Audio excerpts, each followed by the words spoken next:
자, 우리 같이 말씀 보겠습니다. 잠언 말씀입니다. 잠언 말씀 오늘은 12장 2절로 4절 말씀입니다.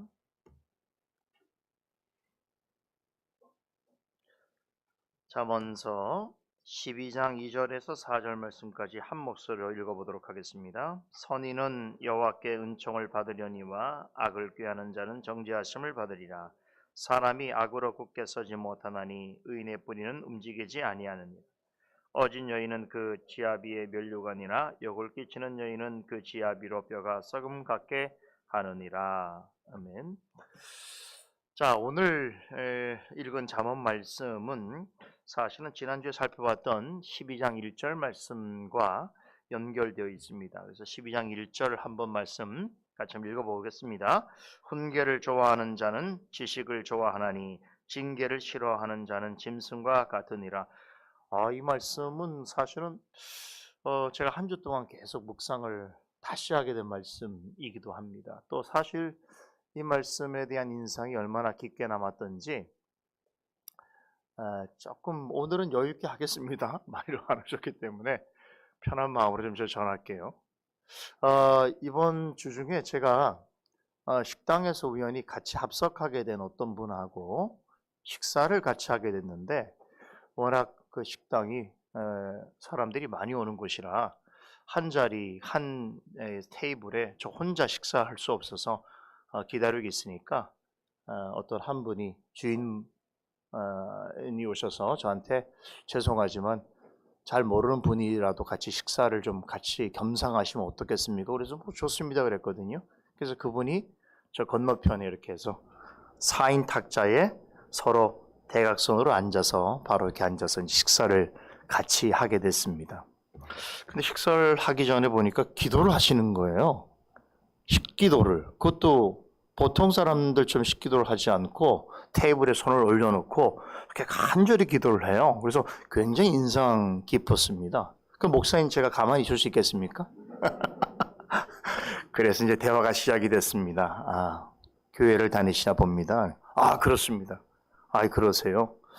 어느 교회를 다니시길래 기도하시는 모습이 좀 특별합니다. 그러니까 저요? 저 여기 남양주 교회 다닙니다. 그러세요? 어느 교회인데요? 저기 시청 앞에 있는데요? 시청 어딘지 제가 모르는데 신천지 교회요.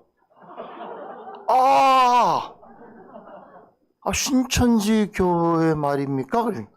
왜냐면 너무 떳떳하게 신천지 교회를 얘기해서 깜짝 놀랐어요 저는. 그래서 남양주에 신천지 교회들이 좀 있다고 하는데 거기도 있습니까? 거기 가장 큽니다. 그러세요? 제가 참 놀라니까 이제 그분도 좀 감을 차렸듯이 저거 신천지 아세요? 그냥 말을 많이 들었죠. 밥 먹는 자리에서 뭐라 그럴 수 없잖아요. 그래서 많이 들었습니다. 어떻게 들었는데요?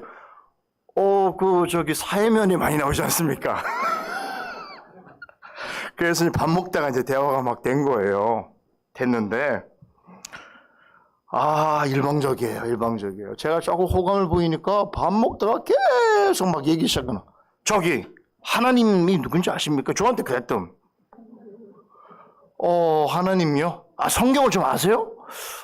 성경요, 밥 먹는데요? 계속 대화를 하는 거예요. 근데 제가 얘기를 듣다 보니까, 괜히 자리를 비워줬구나 생각이 드는 거예요. 왜냐하면 너무 정말 제가 볼 때는 좀 쓰잘데기 없는 이야기를 확신을 갖고 막 얘기를 하기 시작하는데 그러니까 뭐 이런 거죠. 단답형이죠. 하나님이 누군지 아십니까? 성경이 뭐라고 한지 아십니까? 구원이 뭔지 아십니까? 이거예요. 자기 알고 있는 답이에요. 그래서 교회를 얼마나 다녔냐고 하니까 4년을 다녔다는 거예요. 이전에 교회를 다녔습니까? 다니지 않았다는 거예요. 그럼 신천지가 처음입니까? 그렇다는 거예요. 저는 교회를 지금 4, 50년 다녔는데요. 그랬더니까 그렇습니까? 그래도 잘 몰라요. 한국 교회인들이 성경을 잘 모르고 진리를 몰라요 그러는 거예요. 오케이, 알았습니다. 근데 4년밖에 안 다녔으면 다른 교회를 안 다녔다는 얘기일 텐데 제가 다니는 교회도 꽤 괜찮은 교회로 좀 확신하고 있는데 그런데 어떻게 4년밖에 그 교회만 다녔는데 그 교회만 맞다고 말하겠습니까? 그래서 얘가 이만희 얘기를 했어요. 하지 말았어야 되는데 이만희 얘기를 해버렸다고. 흥분해갖고 밥 먹다가 그렇게 얘기하다가 제가 무슨 얘기를 했냐면 저한테 그러는 거예요. 막 열붙여서 막 얘기하면서 성경에서 계시록에서 뭘 어떻게 얘기하고 대언자가 어떻고 다 알고 있는 얘기잖아요. 제가 알겠습니다. 근데요, 제가 지난 주간에 잠언 무슨 제가 없다고 해주세요. 바쁘다고 얘기했어요. 지난 주간에 제가 잠언서 말씀을 한 구절 묵상했는데 제가 좀 말씀드려도 되겠습니까? 뭐냐는 거예요. 잠언서 12장 1절에 말씀하시기를 훈계를 좋아하는 사람은 지식을 좋아하나니 징계를 싫어하는 사람은 짐승과 같다고 그랬습니다. 제 얘기를 안 듣잖아요, 지금. 지금 선생님 얘기만 하려고 하잖아요. 저는 벌써 40-50년 교회를 다녔는데 4년밖에 안 된 신천지 교인이 저한테 자꾸 그렇게 하면 되겠습니까?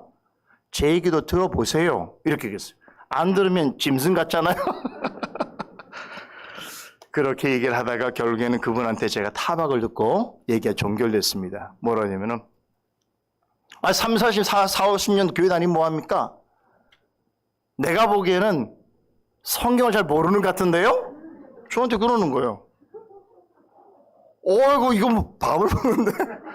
어찌나 기분이 상하든지. 나 목사입니다. 이렇게 얘기할 뻔했어요. 신천지 4년 다닌 사람이 목사한테, 더구나 개혁교회 목사한테 성경을 잘 모른다고 막 타박을 하니, 이건 뭐라고, 그래서 내가 속으로, 짐승 같구나. 오늘은 죄송하지만 짐승과 같이 밥을 먹고 있구나. 그래서 제가 빨리 밥을 먹고 나왔습니다. 그러니까 저한테 또 이분 뒤끝이 있어요. 저 나가는 저를 향해서 성경 좀 공부하세요. 성경 이러는 거예요. 그래서 제가 다른 건 몰라도 뭐 신앙 차이는 있을 수 있는데 참 교만하고 참 들을 기가 없구나. 너무 놀랐어요, 사실은. 그래서 지난주에 이 말씀을 제가 또 깊이 생각하게 됐는데 오늘 다시 또 이 말씀을 생각하니까 떠오르는 이야기여서 말씀을 전해드렸습니다. 자, 우리 12장 1절의 훈계와 징계는 제가 일반적인 의미에서 책망이 아니라고 말씀드렸죠. 이건 하나님의 말씀을 가리킵니다. 즉 훈계를 좋아하는 자는 하나님의 말씀을 귀 기울이는 자요, 소중히 여기는 사람을 뜻합니다. 우리는 때로 말씀을 통해서 나의 숨겨진 죄악이 들춰질 때가 있고 또 말씀이 나를 아주 강하게 야단치는 경험을 하기도 하고 또 말씀이 우리의 폐부를 찔러서 나의 괴로움과 고통을 가중시키기도 합니다. 그럼에도 불구하고 하나님 말씀이기 때문에 기꺼이 단 마음으로 받아들이고 말씀에 순종하려고 하는 사람, 이 사람이 어떤 사람인가? 훈계를 좋아하는 자요, 또한 하나님을 아는 지식인 지혜를 소유한 자입니다. 그러나 하나님을 마음에 없다 하는 불신자뿐만 아니라 입으로는 믿노라고 하면서도 말씀이 전하는 훈계와 징계를 싫어하는 사람이 있지요. 이런 사람은 공통점이 있습니다. 하나님 말씀을 듣는 것을, 청종하는 것을 좋아하지 않습니다. 말씀을 들어도 자신의 생각대로 행동하려고 합니다.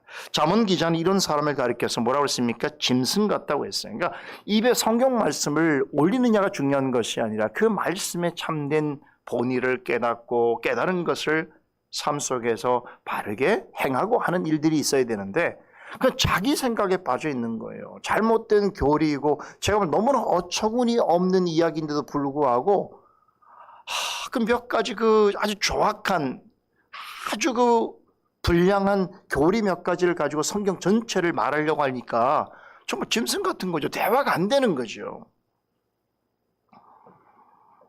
여러분, 이 짐승 같다는 말이 극악무도하다는 뜻이 아닙니다.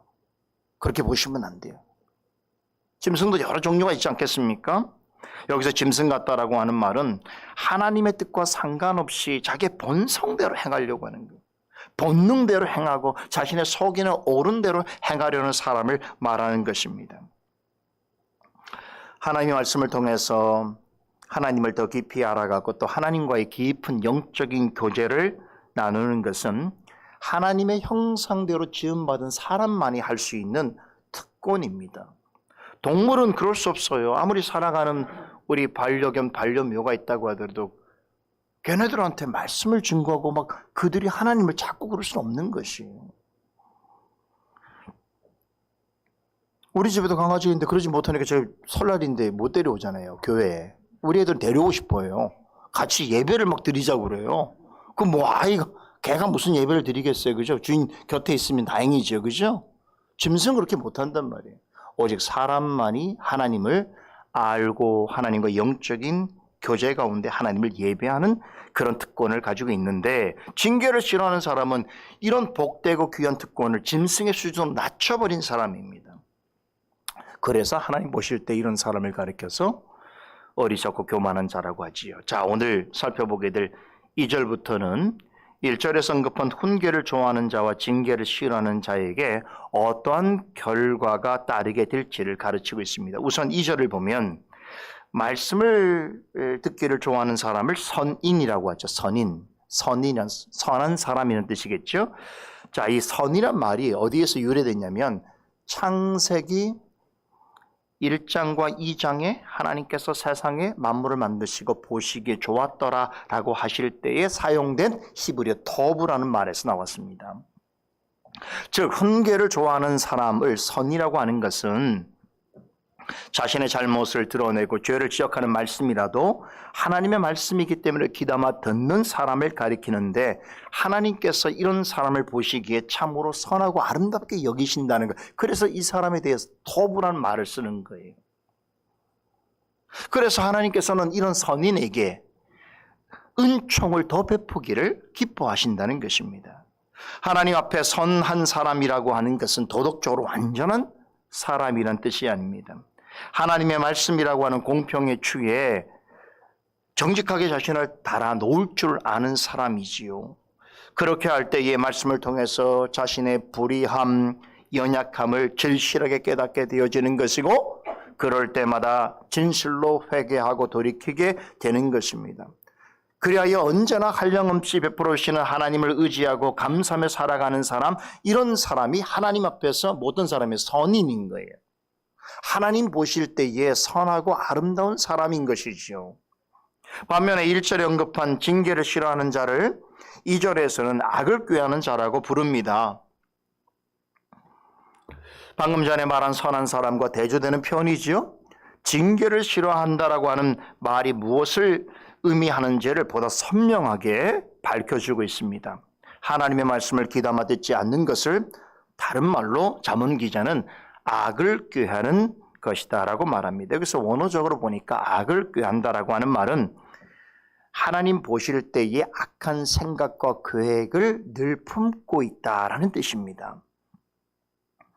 그러니까 평소에도 마음에 하나님이 없다면 살아가는 사람이, 마음이 하나님이 없다는 건 뭘 얘기하나? 하나님에 대한 생각과 계획이 전혀 없이 살아가는 것이지요. 이런 사람은 당연히 하나님 말씀을 듣는 것을 좋아하지 않습니다. 하물며 하나님의 훈계와 징계의 말씀에 대해서 어떤 태도를 보일까요?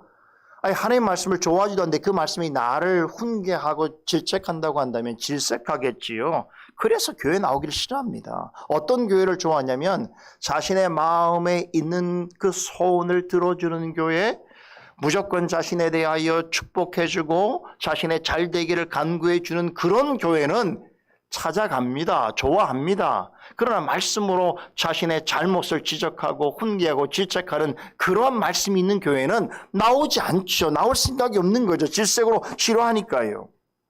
그런데 오늘 이 말씀에 비춰보면 이런 태도로 하나님 앞에서 대단히 악한 것입니다. 그러기에 훈계라도 말씀을 듣기를 좋아하는 사람은 하나님께 뭘 받습니까? 은총을 받게 되지만 들어야 하는 책망조차 듣기 싫어하는 그러한 악한 사람은 정죄를 받을 수밖에 없습니다.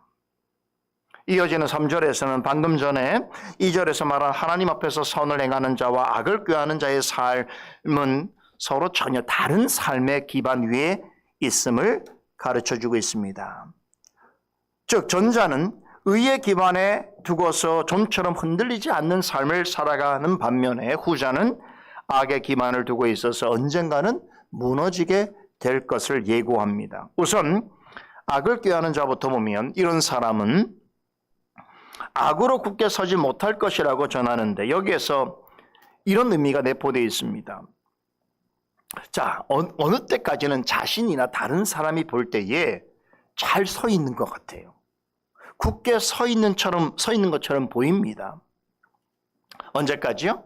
자신의 삶의 기반이 완전히 무너지기 전까지는 그렇게 보일 수 있다는 것입니다.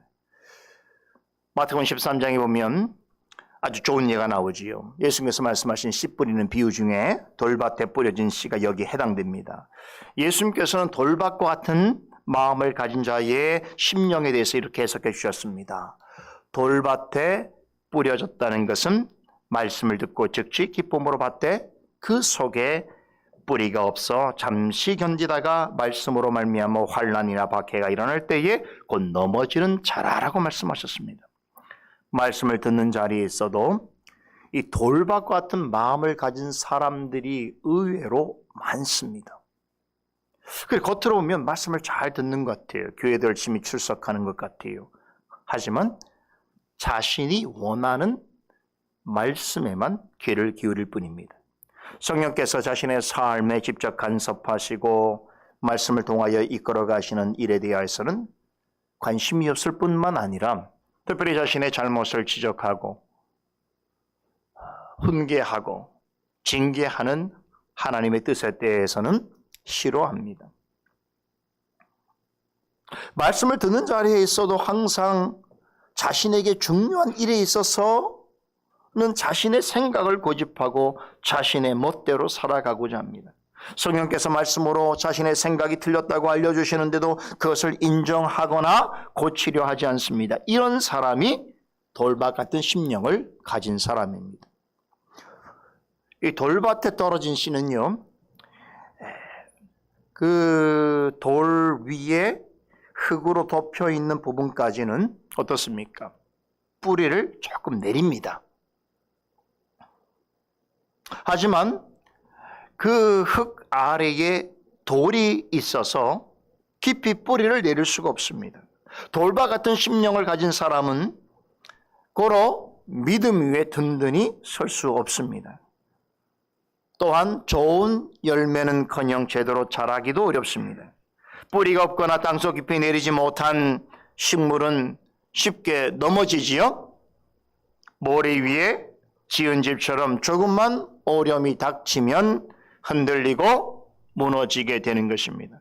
본문 3절에 사람이 악으로 굳게 서지 못한다는 말씀이 전하는 바가 이것입니다.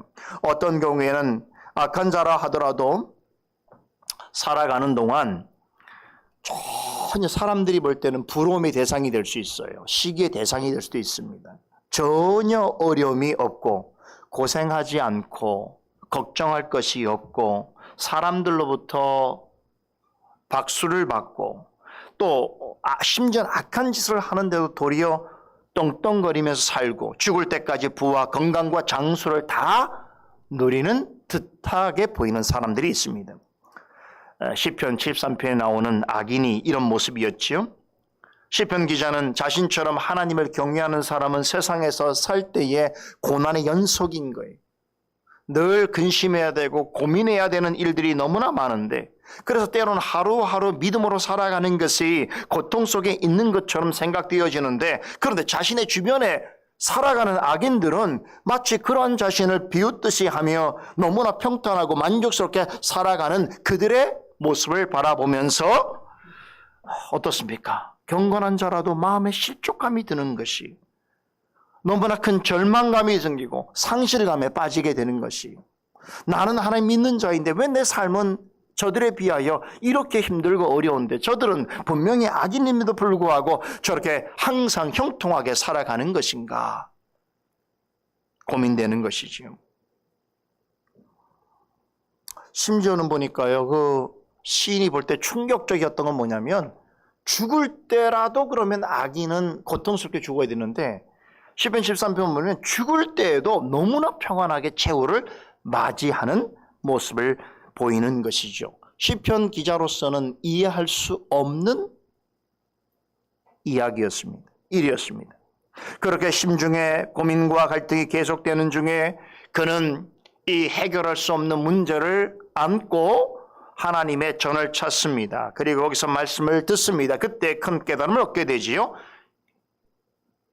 이 상황을 시편 73편 17절 19절에서 이렇게 기록하고 있습니다. 하나님의 성소에 들어갈 때에야 그들의 종말을 내가 깨달았나이다. 주께서 참으로 그들을 미끄러운 곳에 두시며 파멸에 던지시니 그들이 어찌하여 그리 갑자기 황폐되었는가 놀랄 정도로 그들은 전멸하였나이다. 성전에 들어가서 하나님 말씀을 들을 때에 큰 깨달음을 얻게 된 것이 무엇입니까?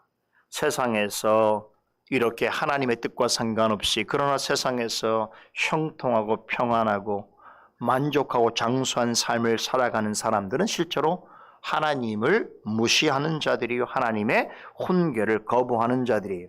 다시 말하면 죄악된 본성과 생각대로 살아가서 자신의 심판을 스스로 축적하는 자들이죠. 그런 자들은 뭐라고요?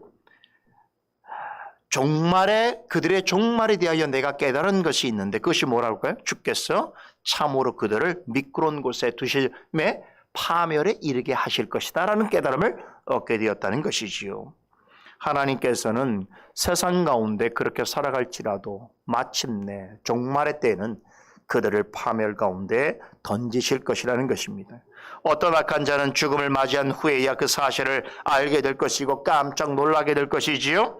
그래서 두려움을 갖게 될 것이겠지요. 그러나 그때는 돌이킬 수 없는 영원한 고통 중에 거하게 될 것입니다. 이것이 악으로 굳게 서지 못하는 악한 자들이 맞을 최종 결말인 것입니다. 이렇게 하나님의 말씀을 거부하고 징계를 거절하는 사람이 결국에는 넘어지게 될 돌밭에 뿌린 씨 같다면 이제 말씀을 사랑하고 훈계도 달게 받는 사람을 뭐라고 비유합니까? 흔들리지 않는 뿌리 깊은 나무에 비유합니다. 자, 여러분, 우리가 보는 세상의 나무는요, 여러 가지 나무도 일생이 있다고 하잖아요. 그죠? 품종에 따라서 좀 다르겠습니다만 나무도 일생이 있는데 일생을 살면서 나무도 어려움을 만날 때가 있겠지요. 비바람을 만날 수도 있겠고 폭풍우를 겪을 수도 있을 것입니다.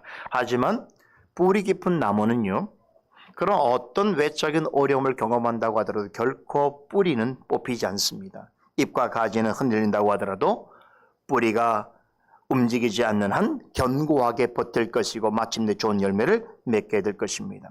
하나님의 말씀을 사랑하고 훈계를 좋아하는 사람은 이처럼 세상에서 여러 가지 어려움을 당하고 괴로운 일이 있다고 하더라도 잠언 기자는 의인의 뿌리는 움직이지 아니할 것이라고 단언합니다. 왜 그렇습니까? 여기서 의인의 뿌리가 움직이지 않는다는 것은 하나님께서 흔들리지 않도록 뿌리채 어떻습니까? 붙잡아 주신다는 뜻입니다. 뿌리 깊은 나무는 어떤 어려움에도 생존할 수 있을 뿐만 아니라 좋은 열매를 맺게 되는 것처럼 하나님의 말씀에 깊이 뿌리를 내리고 있는 사람은 바람이 불고 창수가 나고 하는 일들이 있을지라도 뿌리가 흔들리거나 뿌리채 뽑히지 않는다는 것입니다. 뿌리 깊은 나무가 여러 가지 어려움을 견디면서 더 견고하고 더 좋은 열매를 맺는 나무로 자라나듯이 말씀에 생명의 뿌리를 깊이 내린 사람은 생의 어려움과 고난을 통해서 오히려 더 온전하고 담대한 생명력을 지닌 성도로 자라나게 될 것입니다. 어떤 일에도 이런 성도는 좀처럼 뿌리가 흔들리진 않아요. 가지나 잎은 충분히 흔들릴 수 있어요. 그러나 뿌리 깊은 믿음을 가진 성도는 어떤 상황에서도 자신의 자리를 지키고 반드시 좋은 열매를 맺게 되는 것입니다. 자, 이어지는 4절에서는 이 같은 성도를 아주 재밌게 표현합니다. 이거 기막힌 오늘 표현인데 어진 여인에 비유합니다. 여기서 어진 여인은 앞절에서 말한 선인과 의인을 가리키겠죠. 즉 하나님의 말씀이라면 훈계라도 기꺼이 달게 받아들이는 성도를 가리킵니다. 이런 성도는 남편의 면류관인 아내와 같다라고 말합니다. 자, 여기서 남편의 면류관이라고 하는 말은요, 이런 의미가 있습니다. 자, 아주 어진 아내가 있어요. 그 어진 아내의 생각과 행동으로 인해서 누가 유익을 얻냐면 남편이 유익을 얻습니다. 그래서 나에게 아주 어진 아내가 있다면 그 아내의 생각과 행동으로 인하여서 남편 되는 자가 마치 면류관을 쓴 사람처럼 자신의 위상이 높아지고 명예를 얻게 될 것이라는 뜻입니다. 자, 우리 주변에도 이런 일들을 우리는 좀 보게 되지요. 예를 들면 아주 지혜롭고 능력 있는 아내를 둔 남편을 생각해 보십시다. 그런 사람은 아내 덕을 크게 봅니다. 안 그렇습니까? 실제로 그래요. 그런 아내 때문에 주변 사람들로부터 칭찬을 듣게 되고 또 심지어는 존경을 받기도 합니다. 야, 어떻게 그런 아내를 만났습니까? 당신 같은 주제에, 뭐 속으로 그렇게 생각할 수 있지만 여하튼 간에 아니, 아내를 잘 둔 덕에 남편이 사람들로부터 막 조명을 받고 어디 가도 칭찬을 얻고 어떻게 뭐 그렇게 잘 얻었냐고 막 비결을 알려달라고 하고 그런 일들이 있게 된단 말이에요. 여러분, 뭐 우리 옛날 얘기입니다만 뭐 고려시대 얘기인가요?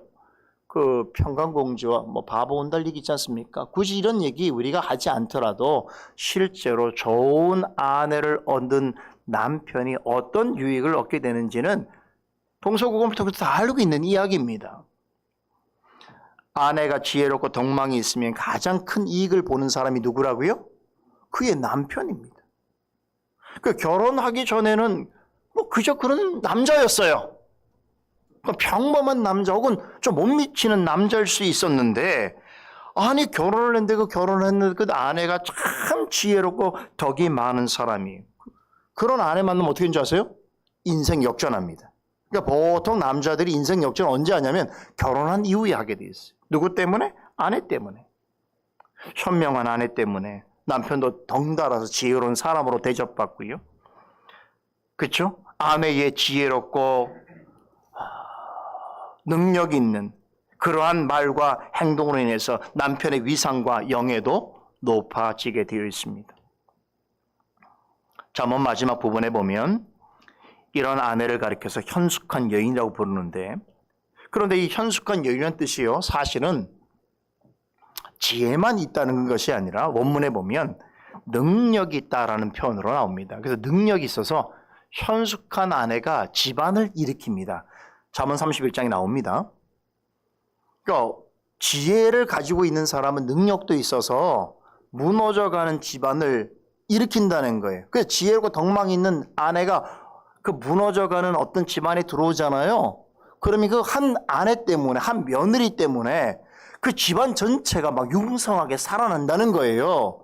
그 현숙한 아내는 지혜 있으면서 동시에 능력 있는 아내로 묘사되면서 무너져가는 집안도 세우는 경제력도 가지고 있는 사람으로 묘사하고 있단 말이에요. 오늘 잠언 본문 4절에도요. 이 어진 아내라고 번역한 히브리어를 보면 직역하면 능력의 아내, 여인입니다.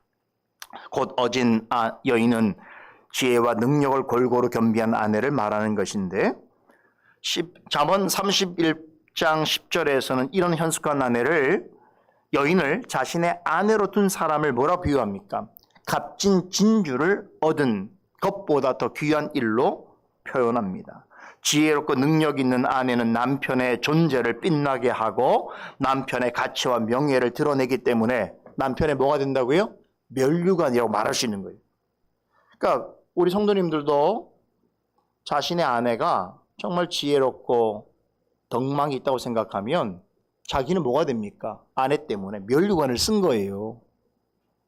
이게 얼마나 귀한 일입니까? 그 면류관 쓰고 있는 것 때문에 다른 사람들한테 높임을 받는 거예요. 그 위상을 인정받게 되는 것이에요. 다른 사람도 그 아내로 인하여 높여진 그 면류관을 보고 인정을 해주는 것이란 말이에요. 표정들이 왜 그렇습니까? 우리 남편 성도님들 왜 이렇게 다들 감동적인 표현입니까? 아내들이 다 그런 분이죠. 우리 교회는. 그런데 반대되는 아내도 있다는 거예요. 어떤 아내일까요? 남편의 얼굴에 먹칠을 하고 가족들에게 수치거리가 되는 아내도 있습니다. 잠언 기자는 이런 아내를 욕을 끼치는 여인이라고 표현합니다. 그러면서 이런 아내는요, 자기 남편의 뼈를 썩게 하는 고통을 안기는 자로 비유합니다. 야, 이게 실제로 그런가요? 뭐 우리 교회는 그런 분이 없으니까 잘 모르겠습니다만 요즘 우리가 매스컴을 통해서 뉴스를 통해서 이런 이야기 뭐 막장 드라마 통해서 많이 보지 않습니까? 요즘은 이런 아내들이 점점 많아지고 있는 추세라는 것 우리가 다 알고 있지 않습니까? 남편은 가족을 먹여 살리기 위해서 뼈 빠지게 나가서 고생하는데 남편의 수고를 아주 가찮게 생각하고 자녀 양육이나 가사를 돌보는 일에는 아예 관심을 두지 않고 날마다 밖으로 나돌아다니고 그저 자신의 외모를 꾸미는 일에나 또 다른 사람들에게 자신을 나타내 보여주는 일에 그런 일에만 신경 쓰면서 시간만 있으면 쇼핑하고 돈 쓰러 다니고 뭐 남편 흉보고 하는 그런 일을 하는 사람도 있죠. 심지어는 아주 나쁘게도 남편 몰래 도박도 하고 불륜도 저지르고 하는 그런 아내들 여자들이 있습니다. 결국에는 가정을 망가뜨리는 데까지 가게 되는 것이죠. 여러분 만일에 진짜로 우리가 알고 있는 어떤 사람 중에 이런 아내가 있고 이런 엄마가 있다면 어떻겠습니까? 여러분 그들의 남편과 자녀들은 어떻게 될까요? 오늘 성경에 있는 말씀처럼 뼈가 썩는 것 같은 고통을 그들은 느끼게 될 것입니다. 그렇지 않습니까? 4절에 욕을 끼친다라고 하는 말은 수치스럽게 하다는 뜻입니다. 아내, 엄마의 이런 행동으로 인해서 여러분 누가 수치스러움과 고통을 느끼는 것입니까? 바로 그런 아내와 엄마를 둔 남편과 자녀들의 몫이 되는 것이란 말이에요. 부끄러워서 나다닐 수가 없어요. 너무 고통스러워서 자신의 뼈가 다 녹아지는 것 같단 말이에요. 자, 그러면 오늘 잠언 이 본문에서 이렇게 언급하는 두 완전히 다른 여인에 관한 이 비유가 말해주는 교훈이 무엇일까요? 자, 이렇게 되니까 그러면 오늘 말씀 들었는데 오늘 잠언 말씀 들으니까 야, 우리 좋은 아내가 되십시다. 훌륭한 엄마가 되십시다. 라고 하는 가르침을 우리에게 주는 것입니까? 물론 그렇게 이해하더라도 뭐 아주 그게 잘못된 건 아니겠지요. 충분히 그렇게 생각할 수 있습니다. 문맥과 상관없이 오늘 본문을 보면 그것만으로도 뭐 좋은 어떤 다짐이 될 수 있습니다만, 그러나 오늘 우리는 이 말씀을 그동안 쭉 말씀을 살펴왔잖아요. 잠언서 말씀을. 그래서 오늘 이 두 여인에 관한 비유가 우리 무엇을 말했는지 이제 알고 있습니다. 뭡니까? 지금까지 살펴본 대로 훈계를 좋아하는 자와 징계를 싫어하는 자에 관한 비유인 것이에요. 이렇게 서로 다른 두 사람이 하나님께 어떤 존재로 여김을 받을 것인가에 대한 설명인 것입니다. 자, 오늘은 제가 말씀드렸죠? 조금 여유를 두고 한다고 그랬죠? 그러니까 조금 이해하시면 됩니다. 조금 더 여유 있게 하겠습니다. 하나님의 말씀을 사랑하고 훈계마저 달게 받는 사람은 어진 여인이 남편의 면류관인 것처럼 하나님의 면류관과 같은 존재로 여겨질 것이라는 말이에요. 반면에 하나님의 말씀을 경시하고 징계를 싫어하는 사람은 남편과 자녀의 뼈를 썩게 하는 여인처럼 수치스러운 존재로 여겨질 것이라고 하는 말씀인 것입니다. 오늘 2절과 3절 말씀을 이 상황에 적용하자면 하나님께 은총을 받으면서 말씀 위에 굳게 선 뿌리 깊은 신앙생활을 하는 사람은 지혜롭고 능력 있는 여인과 같아서 그로 인해서 그가 속해 있는 교회가 영예를 얻게 되고 다른 성도들을 유익하게 하며 나아가서 교회의 머리이시고 모든 성도의 신랑이신 그리스도를 높이고 영광 돌리는 삶을 살게 될 것이라는 뜻입니다. 반대로 말씀을 듣는 자리에 있더라도 말씀에 귀를 기울이기보다는 자신의 생각과 계획을 앞세우고 겉으로는 믿음 생활을 잘하는 것 같지만 신앙의 뿌리는 깊지 못해서 어떤 일로도 쉽게 실족하고 무너지는 그런 사람은 욕을 끼치는 여인처럼 결국엔 하나님 앞에서 수치스럽고 부끄러운 삶을 살게 될 것이라는 뜻입니다. 이것을 잠언 기자는 하나님의 훈계를 듣기를 좋아하는 자와 하나님의 징계를 싫어하는 자로 구분하여서 설명하고 있습니다.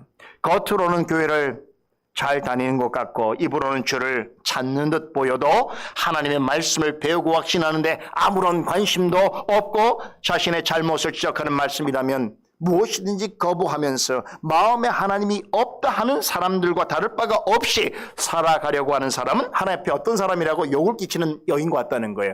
수치스러운 자가 될 것이란 말이에요. 부끄러운 자가 될 것이란 말이에요. 이런 사람은 여러분 하나님과 정상적인 교제를 할 수 없습니다. 이렇게 수치스러운 일을 행하는 사람이 어떻게 정상적인 삶을 살아갈 수 있겠습니까? 그래서 깨달았을 때 돌이키지 않는다면 하나님 나라에서도 쫓겨날 것입니다. 그러나 말씀으로 자신의 허물과 죄를 지적받을 때에 오히려 회개하고 감사하면서 말씀을 더욱 부여잡고서 자신을 부인하고 주님을 부지런히 끝까지 쫓는 사람은 어떤 사람이라고요? 하나님께서 어떻게 여기신다고요? 예, 어진 아내가 남편의 면류관이듯이 이런 사람은 하나님께는 무엇과도 바꿀 수 없는 영예요, 영광을 나타내는 면류관으로 여겨주신다는 겁니다. 뿌리 깊은 나무처럼 그런 자와 항상 동행하시고 끝까지 견고하게 붙들어 주실 것입니다. 그런 자를 통해서 하나님께서 기뻐하실 만한 풍성한 열매를 드러낼 것이요 영광을 받으실 것입니다. 여러분, 사랑하는 성도 여러분, 우리는 어떤 사람이 되어야겠습니까? 오늘 우리는 또 다른 새해를 맞았지요? 옛적으로 보면 오늘부터 사실 새해가 시작이 되는 거예요. 그죠? 우리가 또 한 번 주어진 새해에 다짐해 보십시다. 하나님 앞에 하나님께서 기뻐하시는 면류관 같은 사람이 되십시다. 기도하겠습니다. 거룩하신 하나님, 은혜를 감사합니다. 참으로 하나님을 깨닫지 못하고 또 하나님을 마음에 없다 하는 그런 생각으로 살아가는 그런 일들이 너무나 많은 시대 가운데서도 우리에게 늘 하나님의 지혜의 말씀을 들려주셔서 우리의 생이 어떤 길로 나아가야 할지를 깨닫게 하시고 우리의 생각과 행동이 어떻게 드러나야 할지를 가르쳐 주시니 감사를 드립니다. 오늘도 귀한 말씀을 또 듣고 마음에 새깁니다. 새롭게 또 시작하는 계기를 삼는 설날입니다. 새로운 새해에 말씀을 통해서 깨달은 것들을 다짐할 수 있도록 하시고 또 하나님께서 기뻐하시는 그러한 어진 여인처럼 또 하나님의 면류관이 되는 그러한 영광을 누릴 수 있는 자처럼 좀 살아가는 삶이 되게 하여 주시옵소서. 우리에게 지혜를 허락하여 주시옵소서. 예수 그리스도 이름으로 기도드리옵나이다. 아멘.